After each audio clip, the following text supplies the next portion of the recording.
that you do at Canada? And by that I don't mean what is it that you are. What is it that you do? We study. How many of you had some of these things to mention?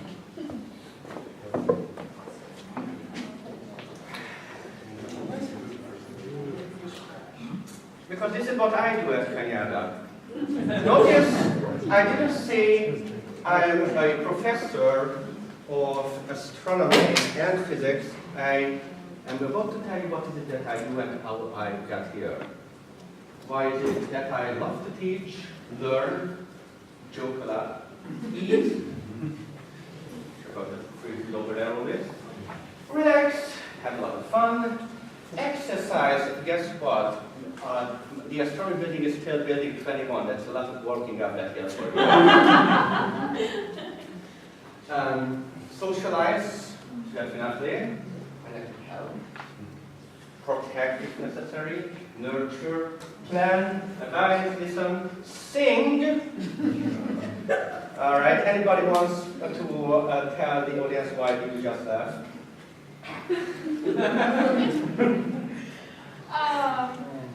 Because in the middle of his karaoke, he started saying all like the physics stuff in the middle of the karaoke. Last Thursday, Math Club hosted another karaoke. I should go this check out, and I was like doing my Elvis impression. And yeah, in the middle of the song, I started talking about in an Elvis voice. But yeah, lots of fun that I do at Canada. I play, do some research, I question, I even protest. And all of these are related to me being a teacher. All of these are related to that. So, you introduce yourself to each other. I guess let's start with the good old boring biography part of things. Those of you not already familiar with me might be wondering about the outrageous accent. So,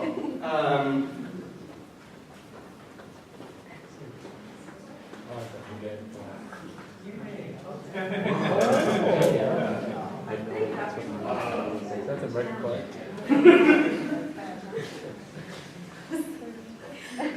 Hi, I'm Attila Elteto, or as pronounced in Hungarian, Attila. And I believe one of you wrote to me an email in Hungarian. Where are you? Didn't arrive. Nevertheless, but yes, I was born in Budapest, Hungary, back in the 80s. I was a city boy from a family of fellow nerds. That's pretty much the best way to describe it because, yeah, they were mathematicians, engineers, teachers. Did I say engineers already? Yeah. Can't say that enough. My mind is on that because they have a midterm with me tomorrow. But yes, I grew up there for the first 13 years of my life. Already started singing, by the way, at that time. And then, because my father is a computer scientist, and Americans love to buy up foreign talent, we arrived in the US in 1993. And that was back in Connecticut. And then I went to high school over there. Then my undergraduate was at Cornell University in the field of astronomy, which is practically a physics major anyway. During that time, I already did a lot of outreach activities at the campus observatory. I really loved doing that. Then my graduate years was in Colorado, Colorado and Boulder, where I earned my Ph.D. in Astrophysical and Planetary Sciences, specifically the Martian atmosphere was the topic of my thesis. After that, I actually got fed up with research. Let's just say that the peer review process was not held by the advisor, that was a bit negligent. So instead I moved back to the East Coast because I realized that my real passion is in teaching. And well, I remembered my place at the East Coast, so why not try with something familiar? And you know, the New York City area or Boston area, lots of teaching opportunities there as well. During which time I started adjuncting in physics and astronomy. Well, it was a part-time job, so I had some time to spare to actually pick up a Master's of Education from the University of Leuven while searching for jobs, and then finally found one here. I have been teaching astronomy and physics here since 2013. So that's the boring biography. Now, let's take that apart a little bit. Why am I a teacher? How did I become a teacher? How does anyone become a teacher? Well, it comes from the natural curiosity of the mind that pretty much all little children have. I mean, when I was very little, I was curious about the world. And yeah, I was into dinosaurs initially and whatnot. My parents tried to quell my thirst for knowledge by getting me lots of books to look at. Mostly picture books because I still was just learning to read. But yeah, lots of amazing pictures. And of course, I had to tell them what I learned. Hey, Pappy, look what I know. I know about Stegosaurus. And yeah, they were nodding. Yeah, that's very, yes, yes. It also, it sort of brings up the old joke from Louis C.K., who, by the way, his last name is C.K., is actually Hungarian. His paternal grandfather was Hungarian. If you can YouTube this, it's a joke about the question, why? And it's sort of starts with, well, the little child asks, well, why can't we go outside? Because it's dark. And why is it dark? Because the sun hasn't risen. And why? Because, well, the earth needs to rotate. Why? And so on and so on. But yes, the curiosity of a child, under the right nurturing, can grow into the curiosity of the mind of a scientist down the line. As opposed to, yeah, and then Louis C.K. finishes the joke by basically telling the child to shut up. Don't do that to your kids. If you are impatient with us, just buy us another book. We will take care of the rest. But yes, the whole idea is that I kept bugging them. And then I told them about the Apatosaurus, which turns out to be the real Brontosaurus, or the Brachiosaurus and whatnot, and they just kept nodding, all right, here's another book, can you stop bugging me about dinosaurs? Which then led me to also be more curious.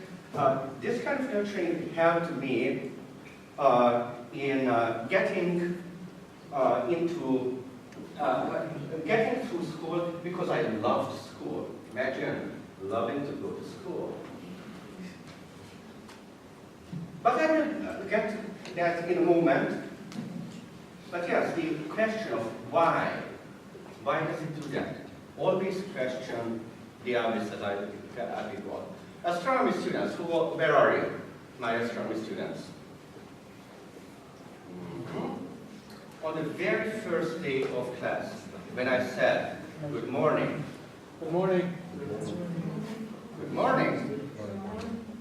And I immediately started that, well, what does that question mean? What does the word morning mean?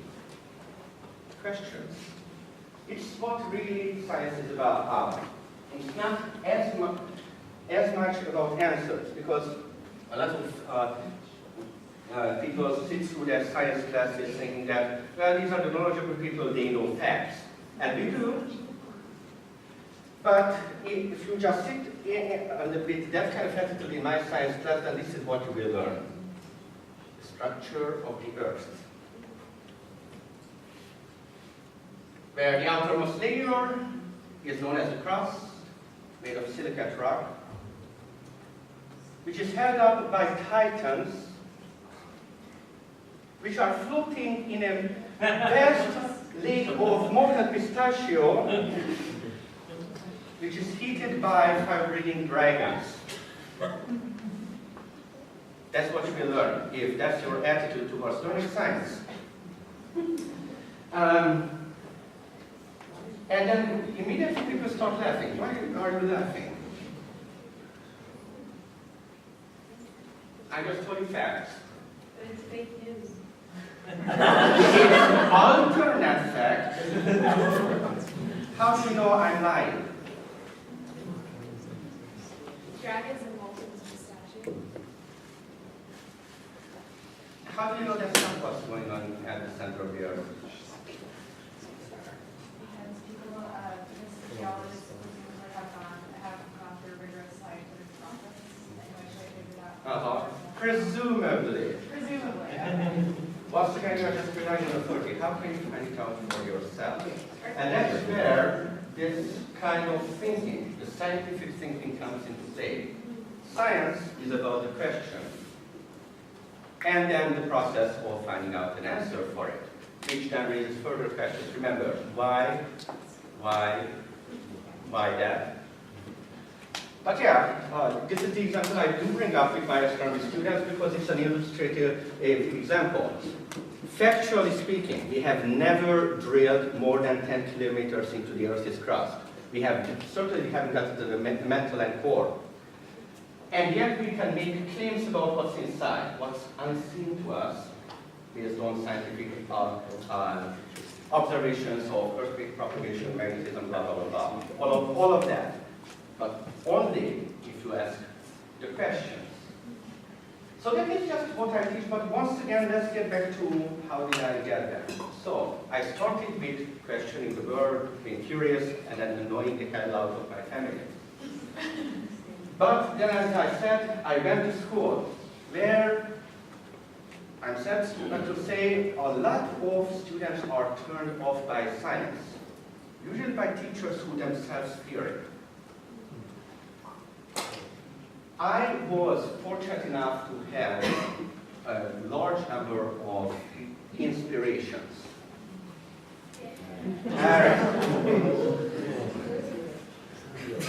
Getting the right, enthusiastic, and knowledgeable teacher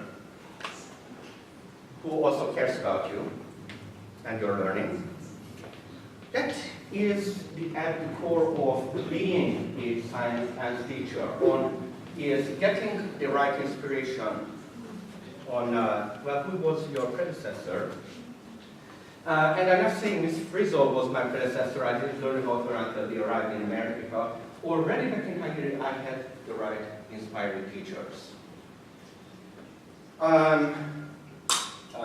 who responding to questions, and I loved to go to school, and by my teachers as well. Okay? Yeah, that was a plan, by the way. Only semi-plan because he always compliments my tie. Miss Frizzle always had her themed dress code, so do I. Now, why is the period table on my tie today? You might ask. It is because of a teacher who bought me my first tie. This is my first tie. That is mine. As opposed to borrowing from my daddy. This is the one that my high school honors chemistry teacher bought me as my graduation present because he was so impressed by me. He was not the only inspirational teacher in my high school, but yes, in honor of Charles DeSapio, who taught me at Stanford High School. Later on, he moved on to Greenwich High School. But yes, showing enthusiasm for the subject and responding to student enthusiasm. That's what made them inspirational. So do I do that? Well, there's evidence to and pro and con whether I'm fulfilling my obligation as a teacher to inspire the next generation.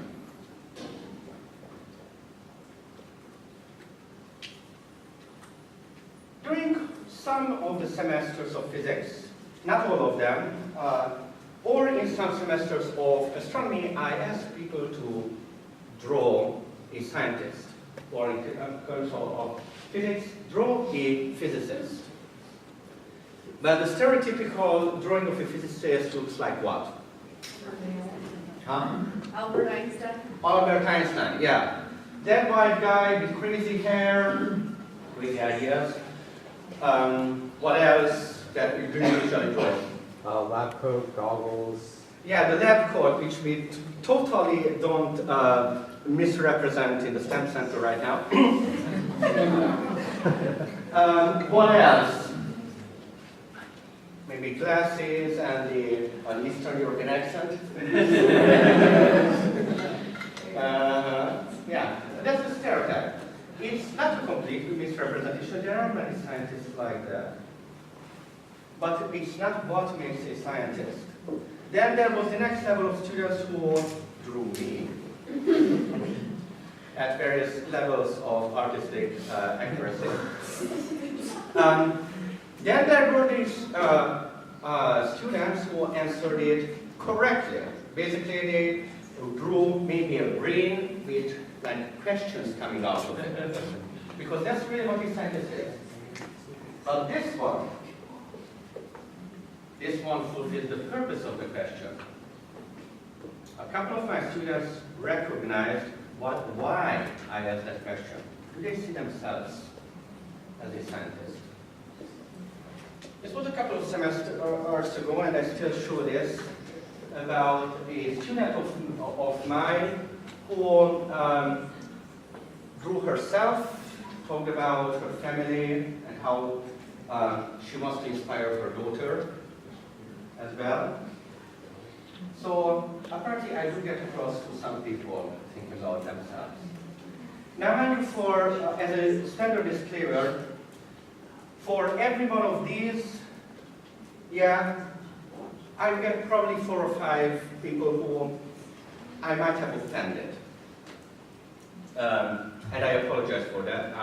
As mentioned, I am a lifelong learner. I learn a lot about teaching from my students about all the things I do wrong and don't even realize it. So, for example, it was announced Women in STEM group on campus that they organized some of these panels. They also try to educate the faculty about things that might be hard for them in STEM. I sat in on one of their meetings where they wanted to tell the faculty, well, here is what you did wrong. And I was so ashamed of myself because I recognized like about 1/3 of that, are they talking about me? It might have been. So yes, it is important in your learning to become a caring, good teacher, to listen to your students and be self-critical as well. With that said, so how did I get there in a more formal sense? I already mentioned to you that I started teaching my family about dinosaurs. Then I started to peer tutor already in elementary school, especially in math, because, well, I was good at it, sort of a trait of the family, and they saw me as sort of like a replica of my father down the line. No, I'm not going to show that picture right now. Maybe later if we have time.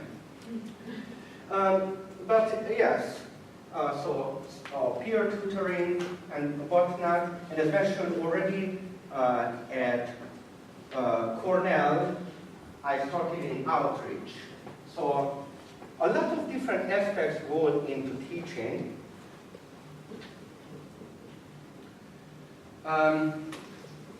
And yes, study groups.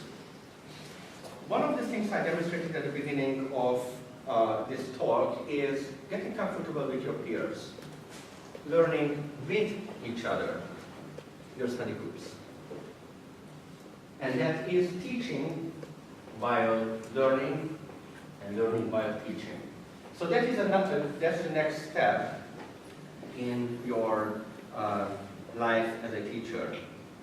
Are you comfortable teaching anybody? Or, if you're not, how do you get comfortable with that? Start with the icebreaker, perhaps. Then, my formal teaching started in grad school where, first year of grad school, I became a teaching assistant and got a little bit of workshops, formal training on that. That's where I started learning about, well, it's not about what the teacher does, but what the student sees in class. That's the learning. And I continued in my public outreach. Then on the East Coast, back on the East Coast after grad school. So I said, all right, I got my Ph.D., I can teach, right? Wrong! I applied to various community colleges and also the University of Connecticut for teaching positions, and they said, yeah, your resume looks great and you seem to know what you're talking about. Here's the book, go teach. Okay, a bit overwhelming. How do I do that? So I started teaching the way I saw others teach in university. Now that was a mistake, because they too have learned teaching just from knowing the material, but do they really see the same thing as their students see? I didn't. Not until I entered the Masters of Ed program, where the biggest way they made us learn about teaching, I guess you cannot see the picture very well, is by observing others teach. This time, not what they are saying, but how they are saying it.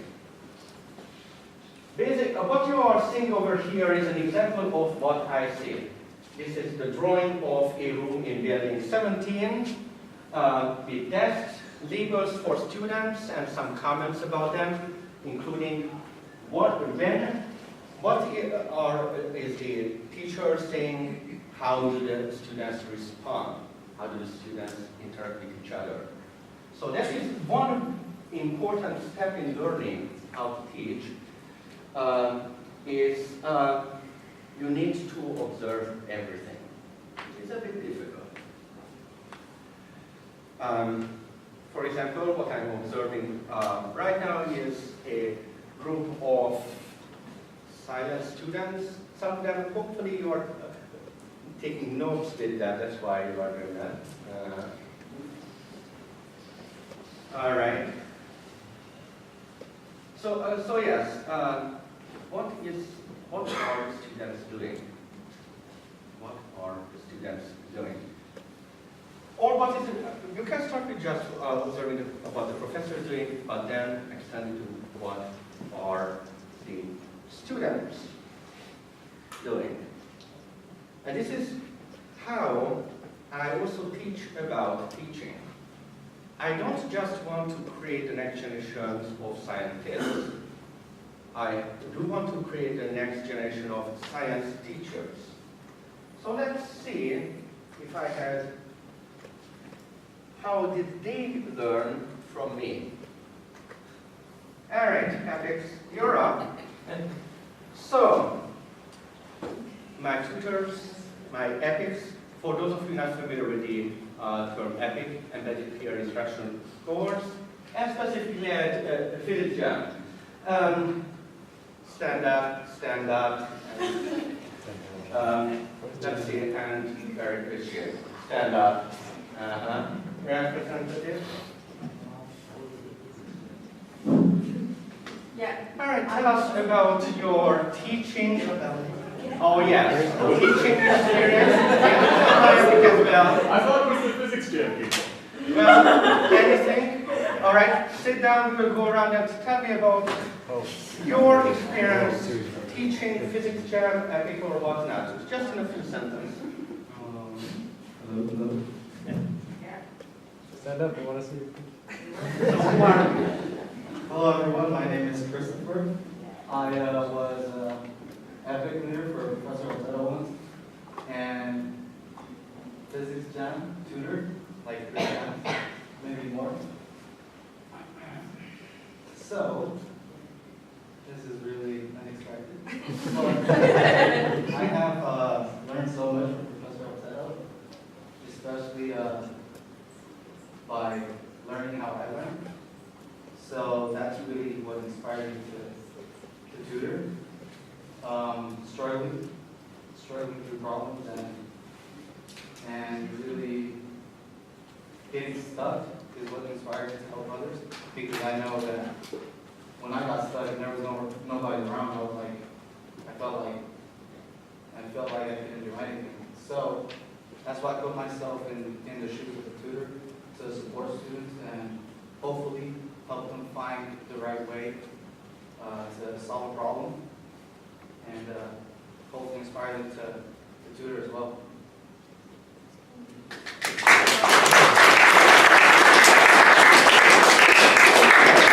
Important peers, important part of class social here. Okay. Hi everyone, my name is Delilah. One of the most important things I learned from Professor Elteto that I actually didn't realize before I started epicing and tutoring physics jam is that it's really important as a teacher to be self-reflective. So when I first started being an epic, I thought if I just reread the chapters and knew what I was going to say, it would be enough to teach my peers physics and awesome stuff. But it wasn't enough because some of the things that I did sometimes didn't resonate with the students, or I didn't know how to explain something well and I needed feedback to elaborate on things. Professor Elteto would always have little meetups with me and we'd talk about the things that he was doing well or wrong as an advisor for me as an epic She tutor. was not short of criticism about me. And you saved the best for last on that one. Everyone always has something to improve on, and that's the biggest thing I've learned from Professor Elteto.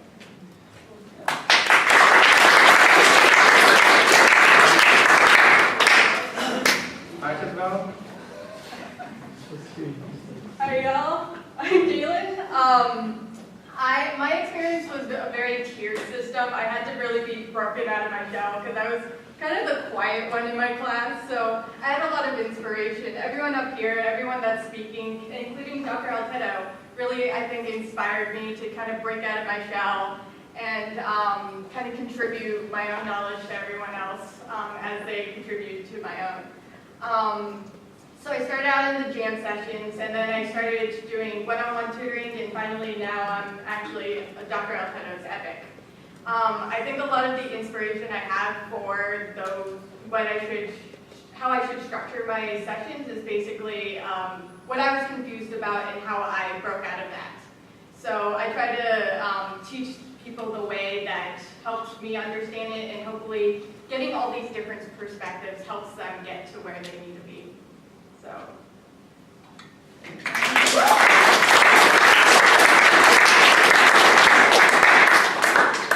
Does he really need that?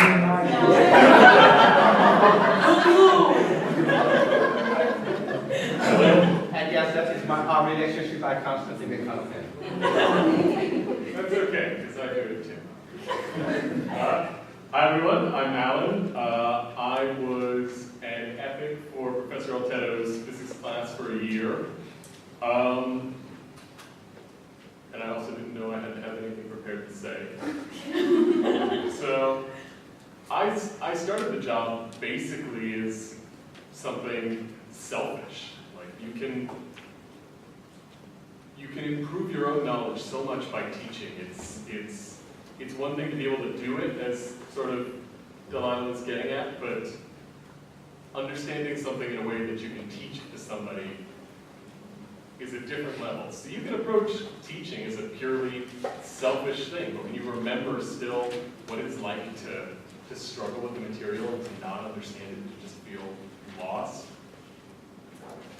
I think that's the key to effectively helping somebody learn. Because if you just think, well, this is obvious and trivial, to the person who's learning it for the first time, it isn't. And it's easy to lose track of that. But I think holding on to that understanding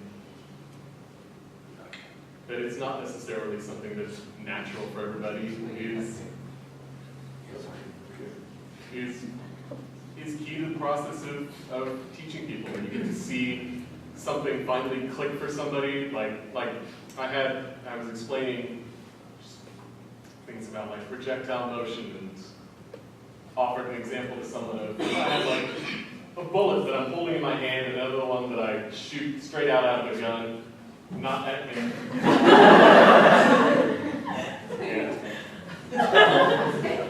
When would they hit the ground? And people kind of puzzled around it and thought about it for a minute. And then when one of the students I was with, when it clicked, it was just, they hit at the same time. And it was this counterintuitive thing for him that it was easy for me to think of as trivial. But you see the light come across their face when something finally slots into place. And it lets you know that you did something right. And it makes the job feel rewarding and valuable, and you can know that you walked away from it and helped somebody understand something a little bit better. And so that's why I love teaching and why I still do it and hope to continue doing it in the future.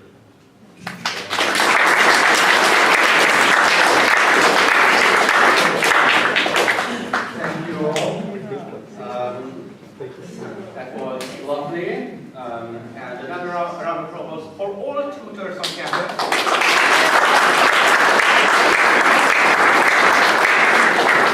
And I have no idea why the slideshow is displaying this way. I'm giving away secrets. So yes, all of those small first steps before you get there. And I worked with the audience, people who expressed future interest in continuing this on. But yeah, that's just the classroom and homework sessions and whatnot. Now let's talk about the side effects.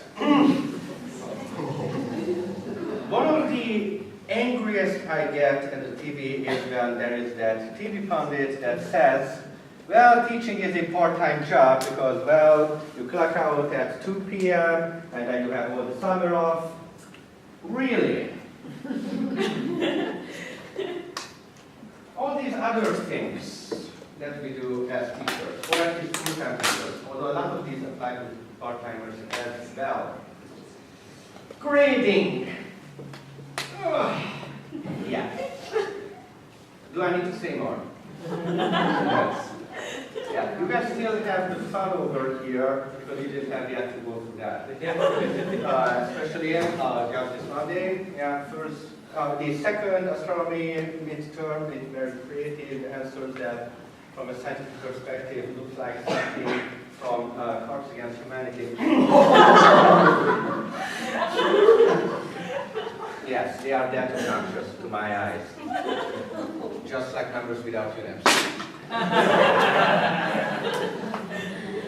Nevertheless, but yeah, lesson preparation, setting up labs. Yeah, those labs don't set themselves up, that takes time. Let's see, creating those exams, makeup exams. did tell you how much I exercised from building 21. Just this week, it's the fourth time I made the trip on foot, because the fourth person asked me that, oh, I missed your exam on Monday, can I have a makeup exam? So I had to put yet another one into the learning center. That's working. Let's see, what else do I do? The tutors, now mind you, there are pleasurable parts of these other things that I do outside of the classroom. That one I truly enjoy. Recommendations, writing them, and then trying to withhold my screen when they ask me like 6 hours before it's due. Sorry. The bookstore, the lovely, lovely bookstore. All of those student emails, there's a reason I tend not to reply to some of them, is because, well, there isn't anything to reply to. You just told me that you were absent. Yes, so what am I supposed to do about that? Advising, mentoring, not necessarily always formally. If people who know about me or already know how much I hang around the STEM Center, just having a little bit of chat, bothering people, even with students who aren't my students. Just yesterday I learned over there is a physics major who is not going to be taking Physics 250 with me.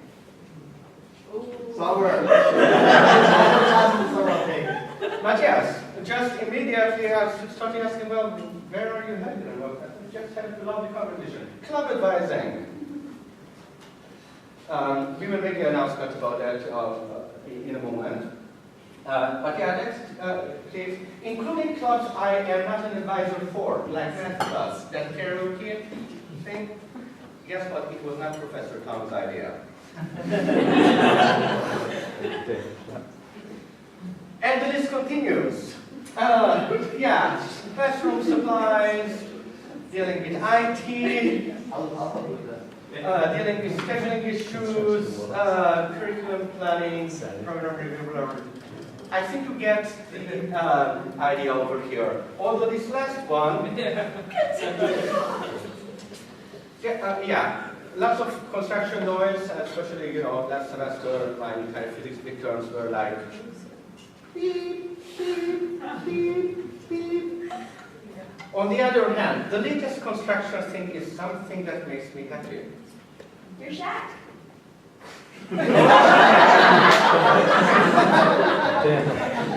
Astronomy is getting new facilities for permanent telescopes that we just started this week by fencing things off and making parking even more difficult for you. Oh, yeah, and finally, I'm a human person outside of campus as well. Like, ignore that. Really? On the other hand, here is the things about public teaching that are great for you as well. Just to advertise the job over here. And it's a job, interesting word, job, as a teacher. This was something I tell students about the Hungarian language. In the Hungarian language, yeah, teaching is a job. But is it an occupation, though? If you use the Hungarian word, what is your occupation? Then teachers, priests, and let's see, I think medical doctors will immediately correct me and say, my calling is. That has to do with historical things, because historically it was, since the Middle Ages, it was the priests who were in charge of all of these, the healing, teaching, and your spirituality. Because at that time they believed, well, the reason you do this is because you were meant to. And maybe that is true. But with all of these things that occupy my time, or I feel the calling that I need to do.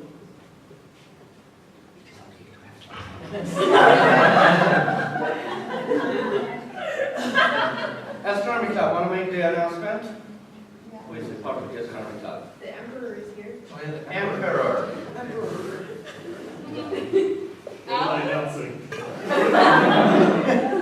That's a bad thing. The emperor of our club doesn't know the Star upcoming. Wars. Well, I know. Oh yeah, okay. So, the Astronomy Club is having an event for Star Wars Night. Now, Star Wars Day, for those of you that don't know, is May the 4th, because May the 4th be with you sounds like a good pun. Unfortunately, that's a Saturday. Saturday, so. That's a Saturday. So we're actually having it on May 3rd in the tiny little trailer all the way down at the bottom there. But it'll be nice. There'll be like food and games and stuff, and we're working on live performances of some of the scenes featuring some of us and other people because royalties for movies are too expensive. So we're just going to do it ourselves. And it'll be a lot of fun. And people should come out and enjoy us. And that's a good question. Is there free food? Good question. We need to know that very soon. I need to tell Jonathan that he has to get his table. Look, I have it written down somewhere, but I didn't know I was announcing anything here. Yeah, in case you are not familiar with Jonathan from the Learning Center. That's the dude with the big beard at the front. He's hard to Yeah, miss. he's got the best costumes. That's true. So yeah, Be, what, 7, something like that? probably 7-ish, I would assume. Something like that. And most importantly, free food. What are we having this time? Pizza? I think this was Mexican. Chipotle? That is not Mexican. Tacos, burritos. Stuff very good. Yeah. All right. But yes, We'll rehearse more than I did for this, so it'll be better. so yes, this too is part of teaching. Because if you want to connect with your students, inspire them, well, you have fun with them as well, just like we talked about the character at the beginning and what is coming up afterwards. And yeah, this is really so, being a science teacher, or any kind of teacher actually for that matter, you have to be able to say this.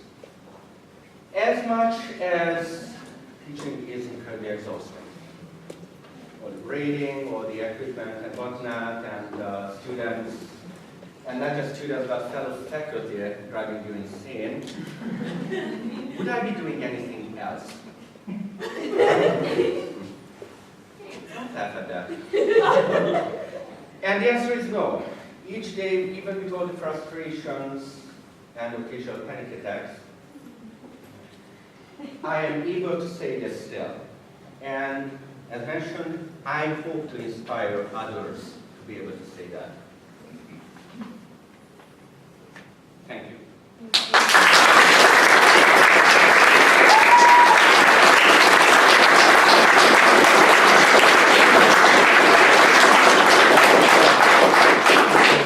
I will now take questions or comments. Thank you so much for your inspiring talk. I just wanted to ask, what was it about community college that inspired you to teach at community college? Good question, very dangerous question. Why is community college? Well, the mean answer to say is that I'm afraid of parents.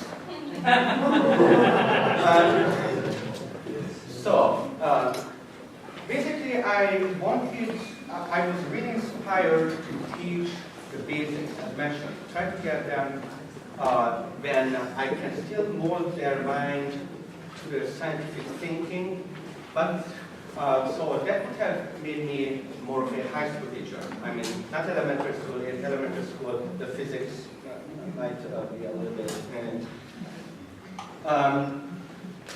But But yeah, there is the consideration that at the high school level there's a bunch of more restrictions and having to answer to parents a lot more than the students themselves. Whereas at the university level, on the other hand, they expect to do a lot of other research, focus on applying for grants and whatnot. And then as mentioned, that wasn't really my passion. I wanted to mold minds. I wanted them to be as passionate about science as I am, and to observe the stars, learn about Newton's second law. Thank you.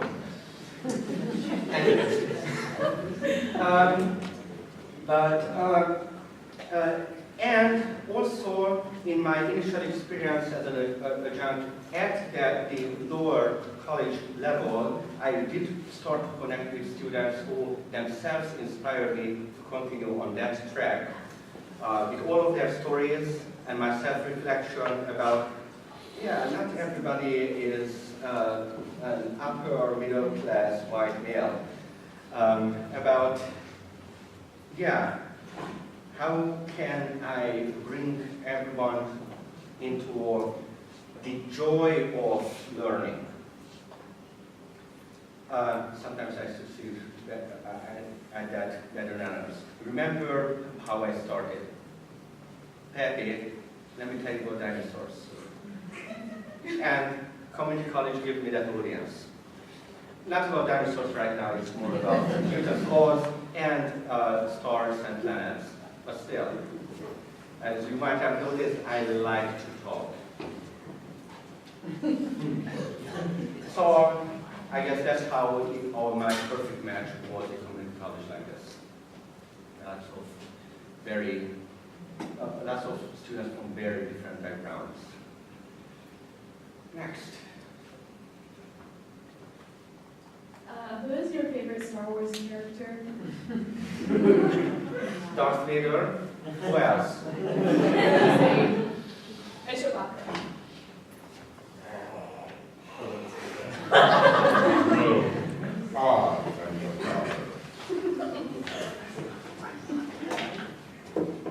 So let's say you're explaining something to someone, a general topic, and you can't explain it any more basically how you're already explaining, and they still don't understand. How do you approach that?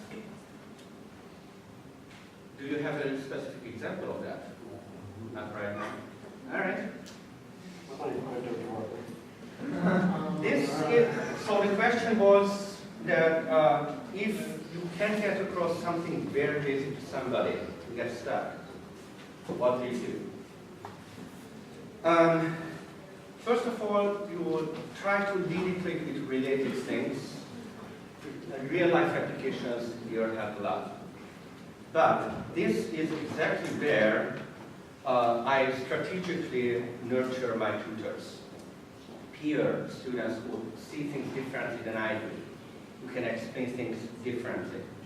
And I learn a lot from them about their explanations, their examples, about, oh, I made an assumption about somebody having this background, but apparently the tutor realized that and I didn't. So yes, when you're getting stuck, even a teacher is allowed to ask for help. It's probably the best I can do. Okay? How did you go about the process of learning to create original material rather than pulling things from books and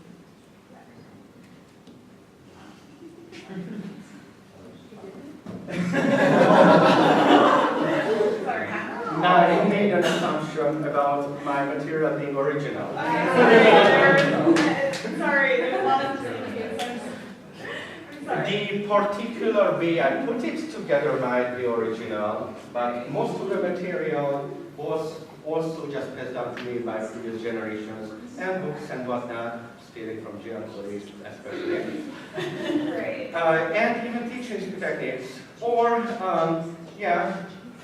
lots of the pictures that I borrow, I need a concept, we will go to Google Images. Okay, great. Like, I didn't create that this result. Okay. Sorry. But yes, remember what I told you about learning to teach. You observe others first. And by others, it's not just what the professor is doing, but how the students respond as well. And yeah, getting ideas even from tutors. I have stolen ideas from my tutors as well. I admit. A lot of teaching is stealing ideas. But fair use. Fair use. Okay.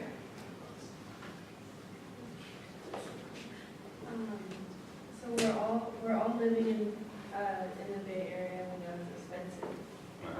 I was wondering if you could speak a little bit about like the economic reality of being a teacher.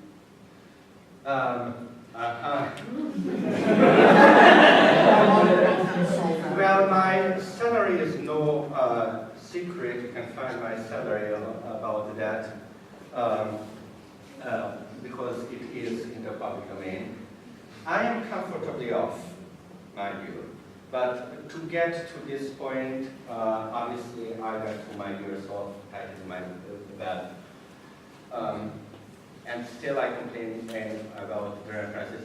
That and I actually live alone, which means time-wise I'm more strained, but money-wise less so. So yes, I am aware of the situation. Unfortunately, from a first perspective, I don't know as much about the Bay Area. I'm still new here since 2013. Sorry to disappoint you with this answer. But yeah, I do hear a lot about from my students about that. Now, mind you, from my experience as an adjunct, during those years, which happened to be back on the East Coast instead, about constantly worrying about, well, will I have a job even next semester? And yes, constantly having to apply for a job. That is a reality when you don't have a secure full-time job yet. I'm aware of that. And there are adjuncts in both physics and in astronomy who face similar realities, who I'm acquainted with, who do tell me about the reality of, yeah, the average driving about anywhere between 3 to 6 hours a day, depending on where their next gig is, especially in astronomy. Astronomy is less widespread than several other subjects. So, I don't know if that really answers what you were looking for. Do you have a follow-up question on that, perhaps?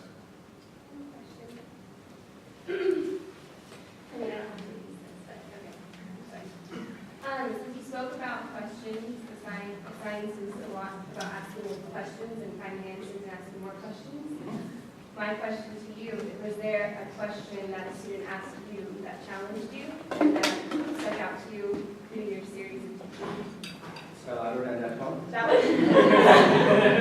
Besides that one? I would say I get such questions all the time that make me get stuck. Now, mind you, a lot of teachers have the tendency to be as their way through, as you just do, so I get. Learning to tell a student, I don't know, is actually a hard step of teaching.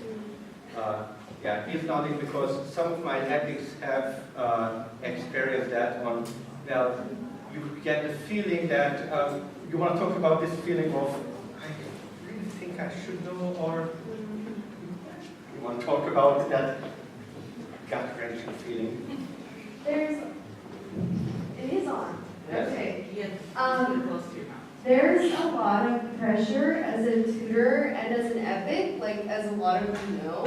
There's a lot of pressure to know the answers to all the questions, and if you don't get it right, there's always this feeling of, oh no, do they think I'm dumb? Do they think that because I'm a girl I can't do science? Do they think I'm underqualified? It's really awful. But you have to just kind of be confident asking for help, and learning how to say I don't know really sucks because you're supposed to be the person that they look up to. but it's a really powerful tool that you can use to then find help and get to the answer through other resources, not necessarily those in your brain. Thank you. And now, so that's the tutor. And I multiply it by up to 40, and you get the professor's feeling about the pressure. We get used to it. But yes, learning to just say, I don't know, is the key in answering such questions, because that's the honest answer. Mind you, I violate that principle all the time. Just pretend like you know. I'm really good at faking it. Anybody else? You can hang around all evening if you wish. Or we can study for tomorrow's midterm. How do you encourage students that might want to teach but are shy or don't have good communication skills, like public communication skills? Jalen, wanna repeat what you said about your experience? So, like I said before, a lot of it comes down to being kind of finding inspiration around you. From my perspective anyway, I had you, Delilah, you were teaching the class. Chris, you were my epic. Dr. Elteto, you told me, you recommended me to take the jam sessions on and said I really wanted to push you to be a more comfortable public speaker. So you get a lot of inspiration from that. You try to push people to, and once you get to that point, because you have that experience of being a shy person, you want to inspire others as well. So you do your best to find those students. You kind of know key things to say, hopefully, and just try to get them out of their shell. So it becomes kind of like a tree structure where you start at this one root and you inspire others, and they hopefully inspire other people, and suddenly, you have this whole entire dynamic of support. That is a correct description of exactly the strategy that I use physics jam and tutoring for, because this wasn't accidental. This is a deliberate strategy of mine, is to try to draw people in and have them just first observe their peers, being comfortable is a relative term here, teaching others, then seeing I can do that. If I just said that, well, become a teacher like me, and then most of you would say, I could never be a college professor, that would be very intimidating. But if you see those intermediate steps of going through peer tutoring, and then taking the next step, becoming a lead tutor, and then an epic, incremental steps, and making sure there's continuity throughout the generations. I always like to make sure that the previous generation inspires the next one. So hopefully you are observing. I definitely am. Good. So yeah, make sure you take good advantage of your tutors. And for any aspiring teachers, start to observe what the tutor you're asking is doing. How are they tutoring? It can be a really rewarding experience. Especially if your inspiration is that, well, I struggled, how can I help the next struggling person? Good.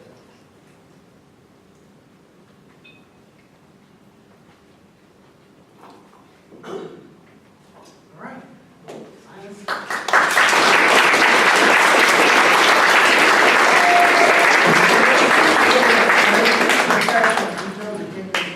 Great. Thank you for attending the last lecture. Don't forget to sign out and do survey. Thank you. Need that face, Michael.